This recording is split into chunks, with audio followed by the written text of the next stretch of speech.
मैं करोड़ों की जायदाद की एक अकेली वारिस थी। पापा ने मेरे लिए एक मिडिल क्लास फैमिली का लड़का ढूंढा ताकि वो मेरी रिस्पेक्ट करेगा। फिर हमारी शादी हो गई। शादी के बाद सब बिजनेस मेरे पति ने संभाल लिया।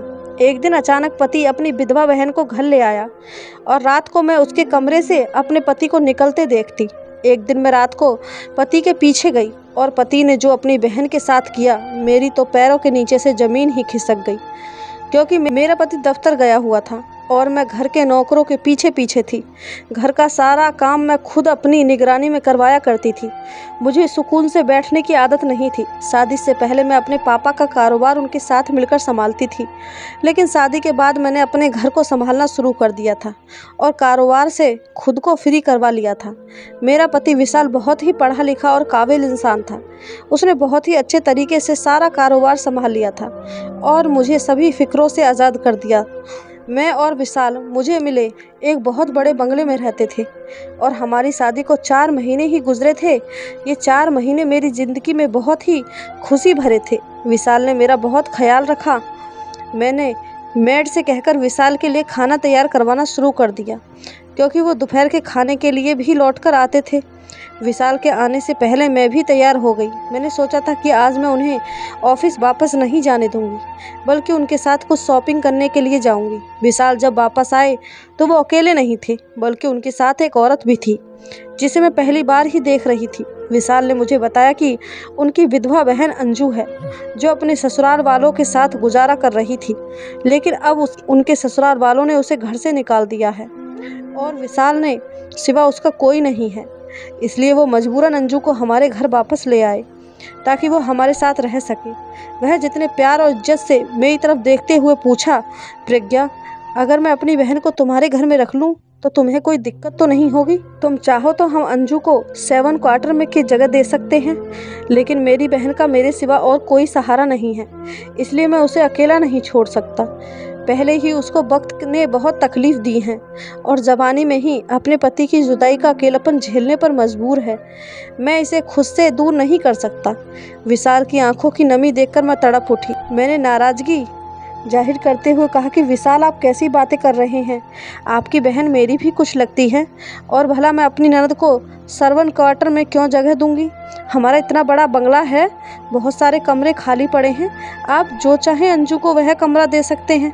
मेरी बात सुनकर विशाल का चेहरा खिल उठा। वो मेरा हाथ पकड़कर कहने लगा कि प्रज्ञा, मैं तुम्हारा एहसानमंद रहूँगा। मैंने उससे कहा कि अगर आपने एक बार भी ऐसी बात कही तो मैं आपसे पूरी तरह नाराज़ हो जाऊँगी। मैंने आगे बैठकर अंजू को भी गले से लगाया और विशाल से कहा कि आप इसे अपने कमरे में ले जाएं, मैं सबके लिए खाना लगाती हूँ। विशाल ने अंजू को हमारे बराबर वाले कमरे में जगह दे दी। अब मैंने सबके लिए खाना लगा दिया। थोड़ी ही देर में विशाल और अंजू भी खाने के लिए चले आए थे। मैं विशाल की बहन के बारे में कुछ भी नहीं जानती थी और ना ही शादी से लेकर आज तक विशाल ने कभी अपनी किसी बहन का जिक्र किया था।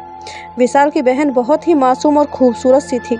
वह सर झुकाए बैठी खाना खा रही थी और मैं अंदर ही अंदर सोच रही थी कि ये किस्मत ने इस बेचारी पर कैसा सितम ढाया है। भरी जवानी में ही विधवा हो गई और कोई सहारा भी नहीं बचा।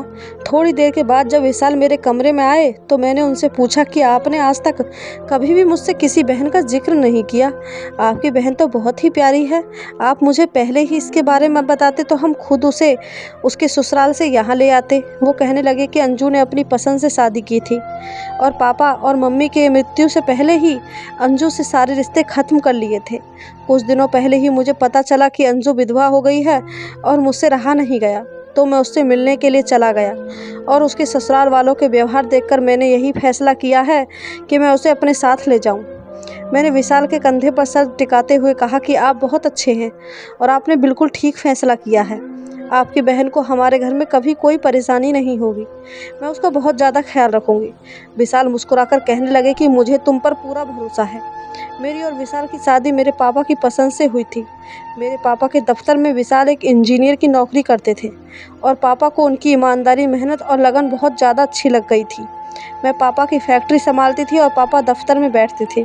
मेरी भी विशाल से कई बार मुलाकात हुई थी, लेकिन उस वक्त मुझे ये पता नहीं था कि विशाल मेरी ज़िंदगी के हमसफ़र बन जाएंगे।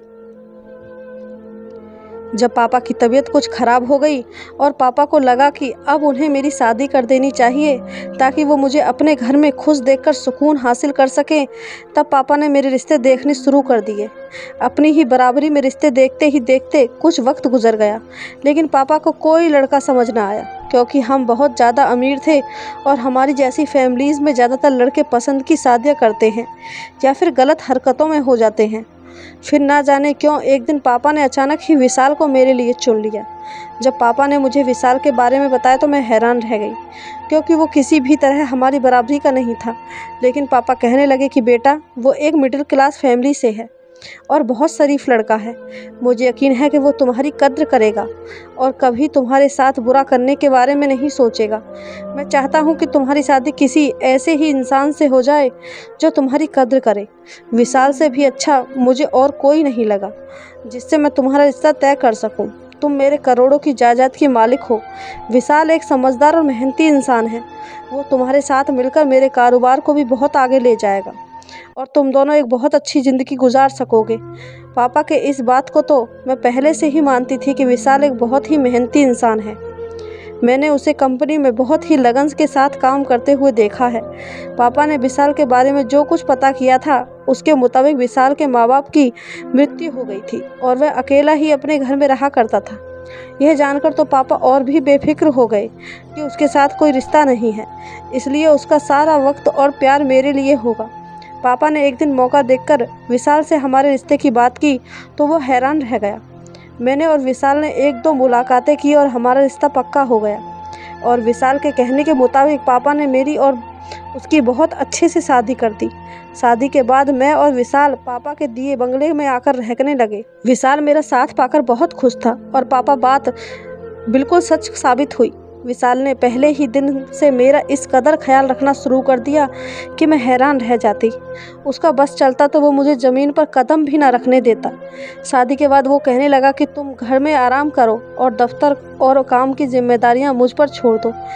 मैं पापा के साथ मिलकर सब कुछ संभाल लूँगा। मैं बहुत वक्त से पापा के साथ जिम्मेदारियां संभाल रही थी और अब थोड़ा सुकून चाहती थी और उसने मुझे सुकून देखकर खुश कर दिया। विशाल मेहनत से पापा के साथ मिलकर उनका कारोबार संभाल रहा था और मैं पूरी तरह घर गृहस्थी में लग गई। पापा पहले से ज़्यादा बीमार रहने लगे थे। उन्होंने भी सब कुछ विशाल को ही सौंप दिया। वो कभी कभार एक दफ्तर चक्कर लगा देते और विशाल को काम करता देखकर बहुत खुश होते। उसने हमारे कारोबार को बहुत बुलंदियों पर पहुंचा दिया था। जिस दिन बहुत ही खूबसूरती से गुजर रहे थे और मैं अपनी किस्मत पर खुश थी। जब अंजू हमारी ज़िंदगी में आई तो हम 2 से 3 हो गए। विशाल हमेशा की तरह दफ्तर चले जाते और मैं घर के कामों के साथ साथ कभी कभार अंजू के कमरे में जाकर उससे भी बात कर लिया करती थी। वो बहुत ही कम बात करती, लेकिन मुझे उसकी आदत मिजाज बहुत अच्छा लगता था। मैं जब भी उसके कमरे में जाती तो वह खामोशी से मेरी बातें सुनती रहती और कुछ ना कहती। शायद हालात ने उसे बहुत ज़्यादा तकलीफ़ पहुंचाई थी और यह तकलीफ़ मुझे उसकी आंखों में दिखाई देती थी। मैं चाहती थी कि अंजू भी ज़िंदगी की तरफ लौट जाए, इसलिए मैं उसे कमरे से बाहर आने को कहती रहती।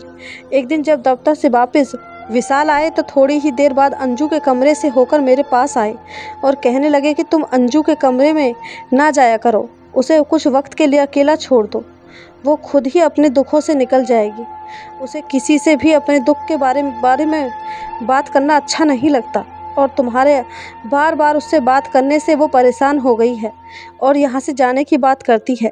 यह सुनकर मैं परेशान हो गई कि कहीं विशाल मुझे गलत ही ना समझ ले, इसलिए मैंने उनसे कहा क्यों मैं अंजू के कमरे में नहीं जाऊंगी। मैं तो बस उसे ज़िंदगी की तरफ लौटता हुआ देखना चाहती थी। विशाल मेरा हाथ पकड़कर कहने लगे कि मैं जानता हूँ प्रज्ञा, तुम्हारे इरादे बहुत ही साफ होंगे, लेकिन इस वक्त वो तन्हाई चाहती है, इसलिए उसे अकेला रहने दो। मैंने विशाल से वादा किया कि मैं अब अंजू को परेशान नहीं करूँगी। वैसे भी आजकल मेरे पास बहुत ही ज़्यादा काम था।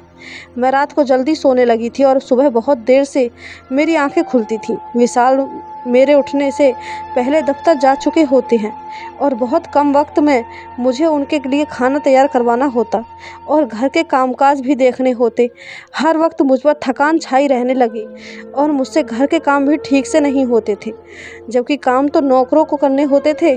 मैं सिर्फ नज़र रखती थी। मैं ज़्यादातर वक्त अपने कमरे में गुजारने लगी थी, क्योंकि थोड़ी देर में ही मैं थक कर चूर हो जाती। शादी पर मैं अपनी पुरानी मेड को अपने साथ लाई थी और मुझे उस पर पूरा भरोसा था, इसलिए मैंने घर की जिम्मेदारियां उसे सौंपी थी।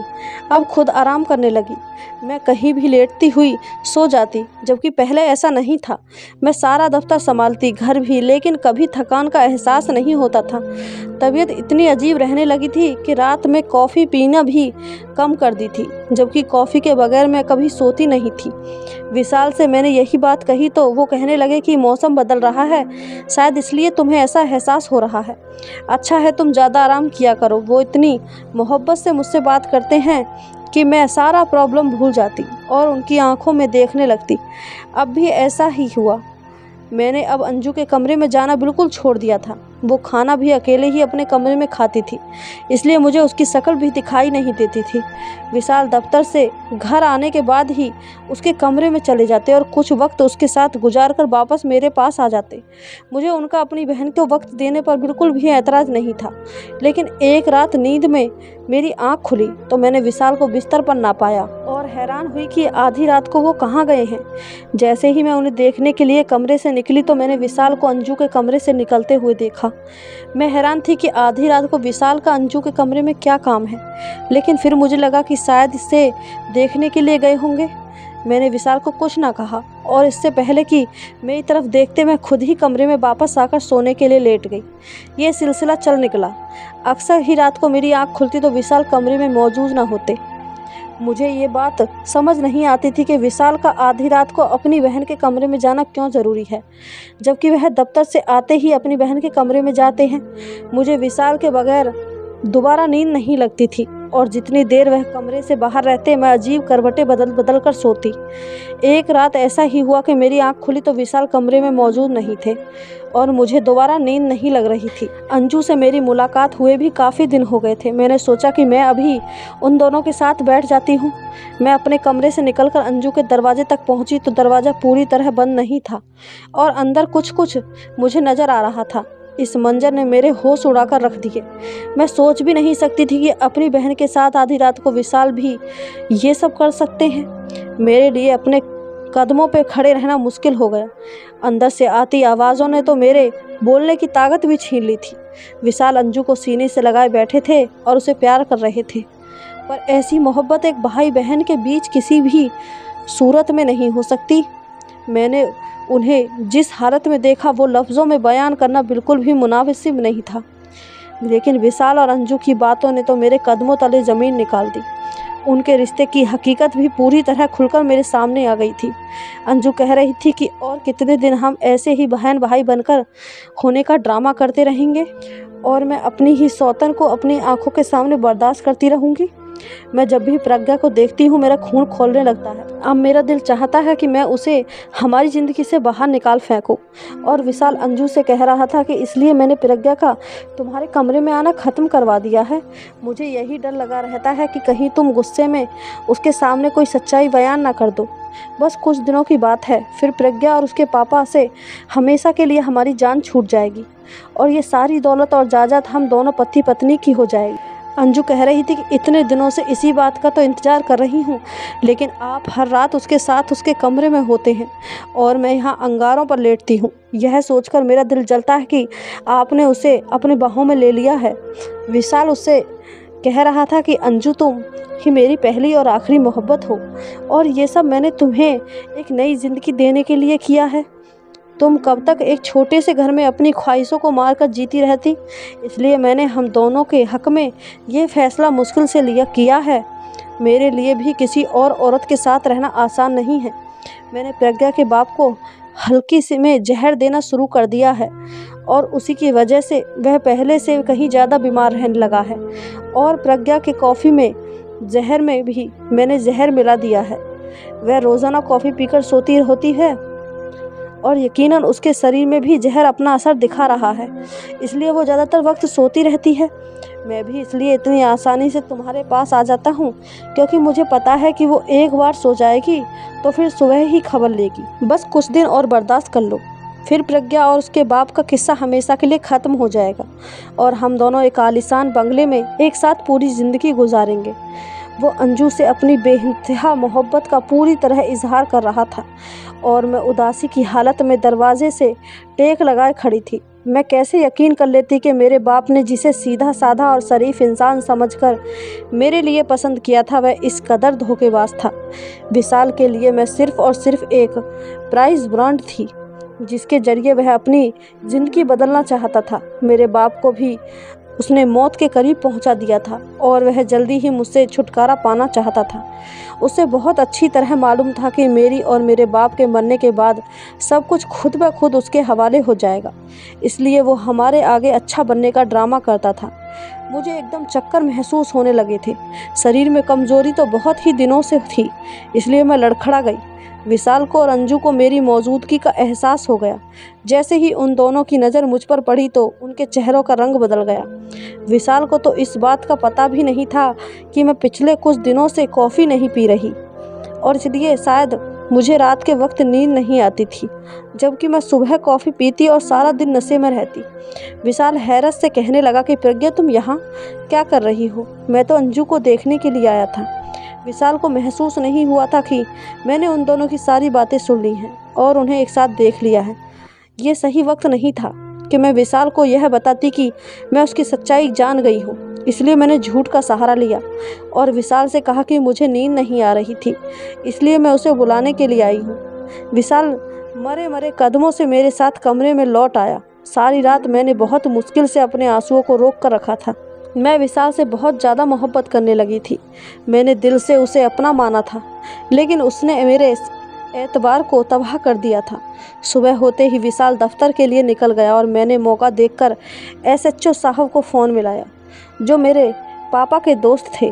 मैंने रोते हुए उन्हें सारी हकीकत बताई। उन्होंने मुझे यकीन दिलाया कि वह सब कुछ ठीक कर देंगे और थोड़ी ही देर में कुछ पुलिस वालों के साथ हमारे घर चले आए और सबसे पहले अंजू को कमरे में बंद कर दिया। मेरी कॉफ़ी के जार को अपने कब्ज़े में लेकर उन्होंने उसका टेस्ट करवाने के लिए भेज दिया कि ये साबित हो सके कि विशाल ने मुझे जहर देने की कोशिश की है। एक लेडी कांस्टेबल को बुलाकर अंजू से भी पूछताछ शुरू कर दी, तो वो भी किसी रट्टू तोते की तरह सच बोलती चली गई। विशाल जानता था कि मेरे पापा मेरे लिए रिश्ता देख रहे हैं, इसलिए उसने सबसे पहले अंजू को छोड़कर एक दूसरा घर किराए पर लिया और जानबूझकर पापा की नज़रों में आगे हीरो बन गया। कुछ उसकी किस्मत रंग दिखा गई और पापा को अपने जाल में फंसाने में वह कामयाब हो गया।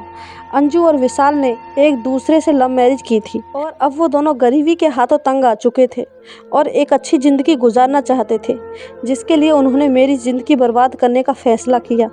विशाल इस तरह आगे बढ़ गया कि उसने मेरी और मेरे बाप की जान लेने को भी मुश्किल ना समझा। अंजू के बयान ने सारे मामले को इस कदर आसान बना दिया था कि SHO साहब ने फ़ौरन ही विशाल को भी गिरफ्तार कर लिया। मैंने मुकदमा दायर कर दिया था और अपने पापा का इलाज करवाना शुरू कर दिया। उनके शरीर में काफ़ी जहर जा चुका था, जिसकी वजह से वह बिस्तर पर पड़ गए थे। आज विशाल और अंजू जेल की सलाखों के पीछे थे और अपनी लालच का अंजाम भुगत रहे थे। मैंने और पापा ने नए सिरे से कारोबार को देखना शुरू कर दिया था और हम अपनी ज़िंदगी में आगे बढ़ गए थे। कभी कभी कुछ लोग जैसे दिखाई देते हैं वैसे बिल्कुल भी नहीं होते, इसलिए अपनी बेटियों की किस्मत का फैसला करते हुए अच्छी तरह छानबीन ज़रूर करनी चाहिए। पता नहीं किस बहस में कौन है। दोस्तों, आपको मेरी ये कहानी कैसी लगी कमेंट करके हमें ज़रूर बताएं। आपकी कहानी के बारे में क्या राय है ये भी हमें ज़रूर बताएं और कहानी अच्छी लगी हो तो चैनल को सब्सक्राइब, वीडियो को एक लाइक ज़रूर कर देना। धन्यवाद दोस्तों।